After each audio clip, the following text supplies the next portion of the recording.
Bonjour à tous et bienvenue dans cette nouvelle vidéo de bricolage où on va construire un abri-bois ensemble.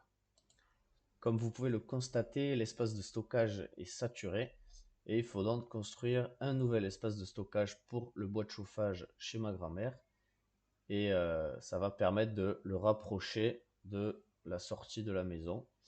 Donc là vous voyez, il faut monter ce petit chemin, on arrive sur la terrasse, on voit ici quelques outils et l'abri-bois il sera positionné ici exactement.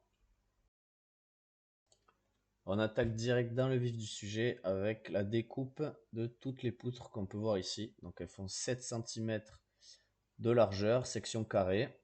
Et on en a acheté 12 comme ceci pour faire deux cadres et ensuite faire en fait le plancher où seront posées les poutres. Donc ça c'est toute la structure primaire, c'est des poutres qui sont assez résistantes donc ça va bien pouvoir tenir la charge. Une fois découpé, on vient percer les poutres aux endroits où seront placés les équerres avec une mèche donc un peu plus fine que la largeur des vis, évidemment, pour qu'elle accroche bien dans le bois.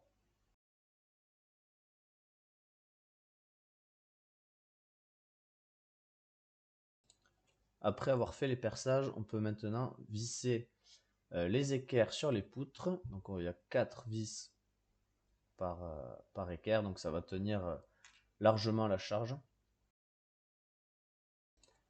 Donc notre petite astuce, vous voyez, il y a un savon sur le côté. En fait, on met un peu de savon de Marseille au bout des vis.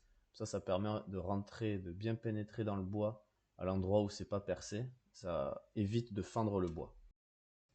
Ici, vous pouvez voir un cadre complètement assemblé. Et on va en faire un autre identique.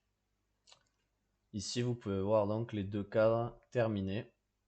Il n'y a plus qu'à les réunir maintenant.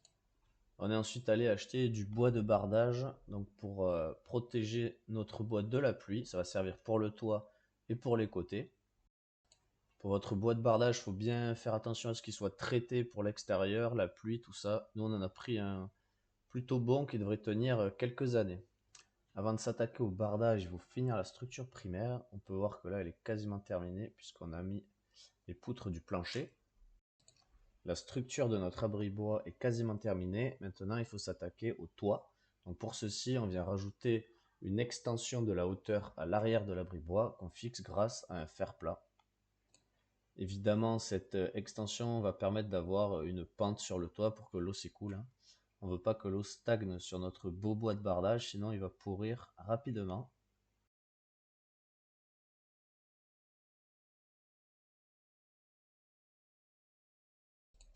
Ici, vous pouvez voir qu'on a rajouté les deux poutres qui vont supporter le toit.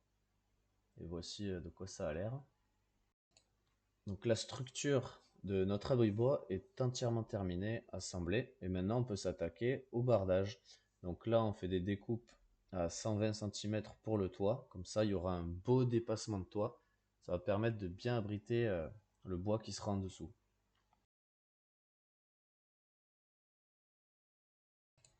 Donc ici, je préassemble mes planches de bardage pour voir que ce soit bien tous à la même longueur. Et comme ça, j'aurai pas à les assembler en haut à 2,10 m de hauteur. C'est bien plus pratique. Sur chaque extrémité de coupe, un petit coup de ponçage. Voilà, c'est un petit détail, ça fait pas de mal. Pas mal de planches ont été découpées et on va bientôt pouvoir les disposer sur le toit de l'abri, les aligner et enfin les fixer. On a disposé maintenant toutes les planches assemblées sur le toit et on va pouvoir bien aligner ça avec le débordement qu'on veut et ensuite les fixer. Je vous conseille vraiment de les fixer une fois que vous avez tout aligné, tout assemblé, et pas d'en fixer une, ensuite mettre la suivante, etc. parce que ça va pouvoir créer de gros décalages à la fin. Donc pour les fixer, il faut bien faire attention que ça tombe pile sur l'arête de la poutre en dessous, puisque nos poutres sont horizontales et on ne les a pas fixées penchées comme le toit. Donc il faut bien que ça tombe sur l'arête pour pas que ça vienne forcer et abîmer le bois. Donc là, on peut voir que ça continue de poncer, de découper, puisqu'il faut maintenant faire les bords. Donc là, on voit un bord déjà assemblé. Donc on est parti du haut jusqu'en bas. Voici une vue de l'intérieur de l'abri-bois. Donc on voit les vis qu'on a mis pour les poutres du plancher. Le bardage de l'intérieur, bien jointé, propre partout. Donc là je vous montre comment on est parti de l'autre côté, voilà, avec un serre-joint. On s'aligne bien en haut et ensuite on peut fixer celle en dessous.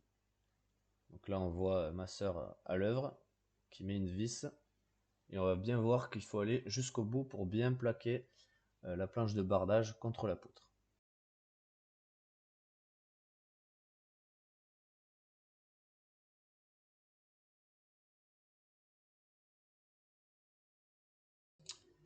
Et l'abri-bois est maintenant terminé. Donc voici le rendu final.